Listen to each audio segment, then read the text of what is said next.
This message was given to a soul who needed it. She had a situation which I brought to the Lord in adoration. And I said, "If I may, Lord, what we, you and I, spoke of this night, would you help me understand? What is your will about it?" Many questioned this, he said, as it is understandable that they need guidance and instruction about the ways of life for the Lord. Remember the time when Moses' father kept himself from sleeping with his wife? There are such times as this where both man and woman can agree of a certain time limit to keep themselves from having intercourse. This keeps them from falling into sin unto each other if they are unwilling or needing for a rest of conceiving. And if they still desire each other, their love for each other can be expressed in various holy ways before my eyes. This too would involve themselves keeping from intercourse, if so they wish for a rest and recovering of body and soul, mentally and physically, without losing the touch of loving each other. They can express their love in myriad ways within their marriage covenant bed.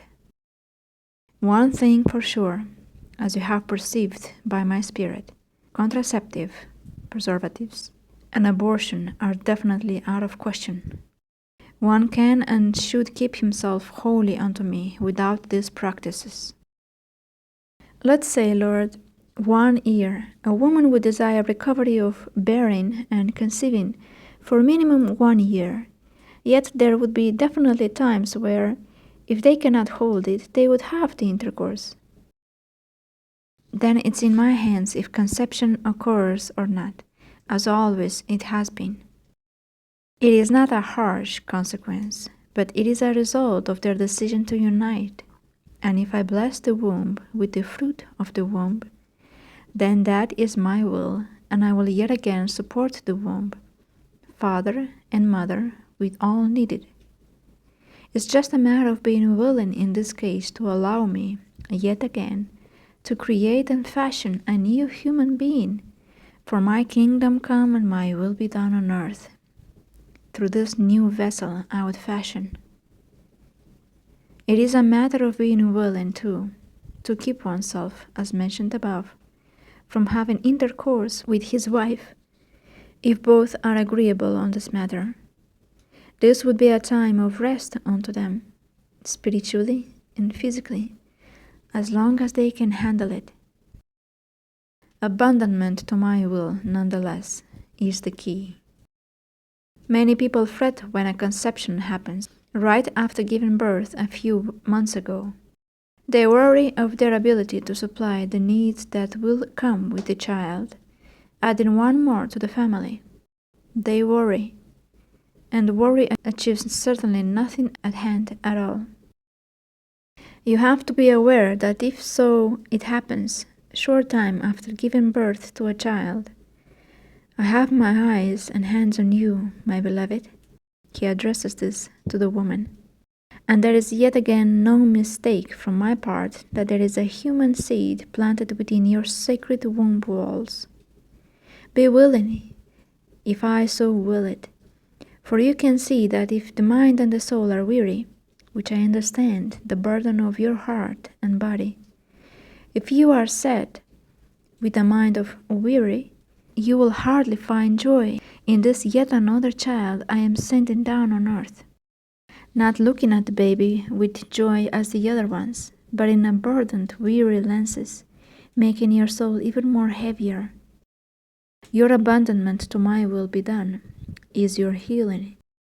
As you accept my will, your soul will find rest. As long as you resist and counter my will, you will not find rest for your soul, mind and heart and body.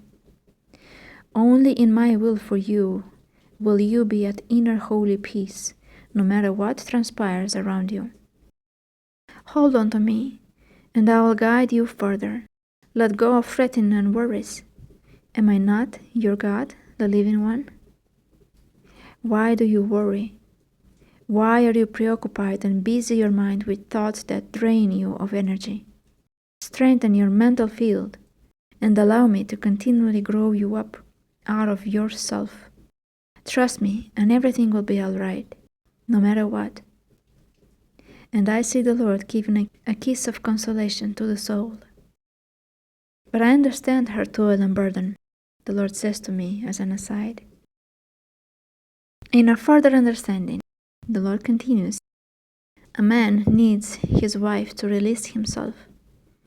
The wife needs her husband to release herself. Yet all this without intercourse, if they so agreed. One is not to release himself on his own. It is the conjugal duty of the spouse to meet this need with great love for the other, just as he himself would have it done unto him. I understand the human body and hormones very well, so find not fault with this when it is needed. And do not be afraid, I have my ways with you, he says. And I was a little bit shaky. I was questioning, and it made me think, Lord, I'm a little shaky to type. And the Lord said, nobody educated mankind properly about this, so I do it, as only I can do it.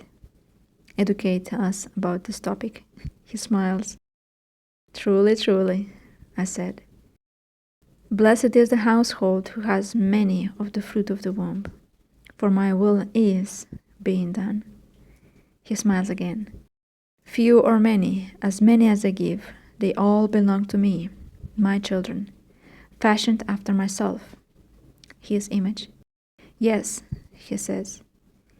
And where I send my will, I also send my supply and support, for my will to be done and accomplished, as it is accepted by them, and not rejected, the Lord concluded.